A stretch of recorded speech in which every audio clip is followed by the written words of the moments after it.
Gemlik eski bir yapılaşmaya sahip ve genelde de yapılarda deniz kumunun kullanılmasından dolayı çürük bir yapıya sahip. Zeminin de çok iyi olmaması bu işi daha da sıkıntıya düşürüyor.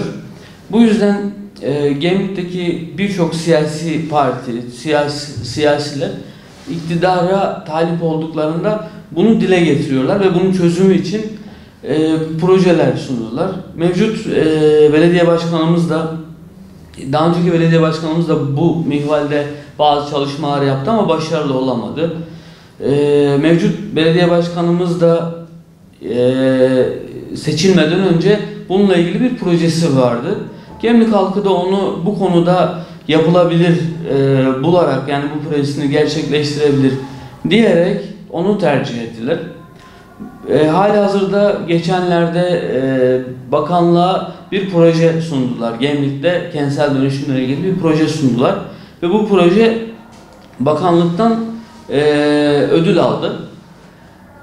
Bakanlık ödülü aldıktan sonra şu anda bir kentsel dönüşüm uzlaşı ofisi kurarak Gemlik'te halkla, yani şu an 4 mahallede, 5 mahallede bir kentsel dönüşüm söz konusu. Bu mahallelerdeki 3500 vatandaşla kentsel dönüşüm konusunda, işte evlerini verip vermeyeceklerini, kentsel dönüşüm isteyip istemedikleri konusunda bir ön sözleşme yapılıyor. Kentsel dönüşümün olmasını herkesten çok istiyoruz. Böyle bir yani çalışmayla Gemlik'teki vatandaşlarımız büyük bir olası bir depremde yıkımın önüne belki geçilebilecek ve Gemlik'teki vatandaşlarımızın çok yararlı bir hale dönüşecek bu kentsel dönüşümün olması. Biz de destekliyoruz. Yalnız bu uzlaşı ofisinde görüşmeler yapıldıktan sonra bize gelen bazı talepler var. Biz bu konuda Gemlik Belediyesi'ni yapılacak bir kentsel dönüşümde mağduriyetlerin yaşanmaması için Gemlik Belediyesi'ni uyarmak istiyoruz.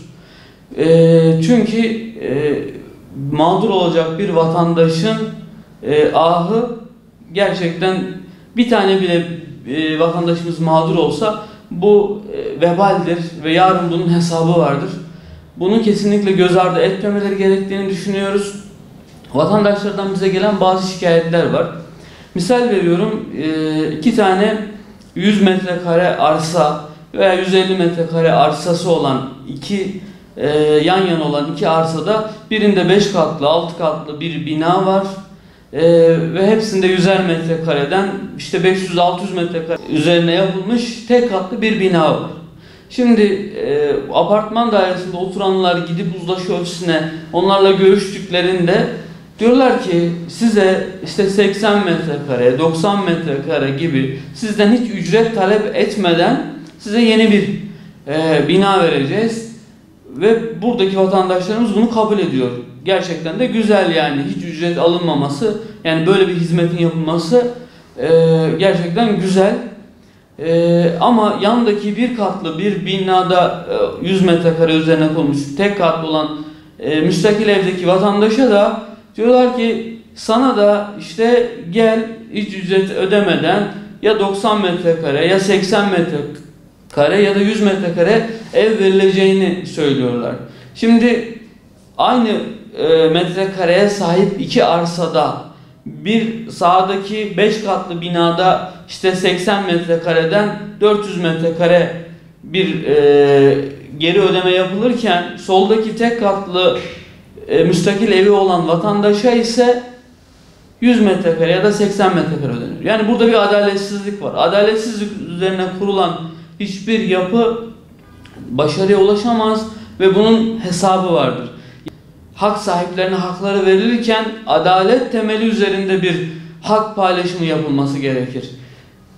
Yani bunun takipçisi olacağız ve bunu dile getireceğiz. Vatandaşlarımızla da görüşüyoruz. Onlarla tekrar görüşüp bu işin peşini bırakmayacağız. Çünkü biz vatandaşımızın yanındayız. Vatandaşımıza yapılacak bir haksızlığın her zaman karşısındayız.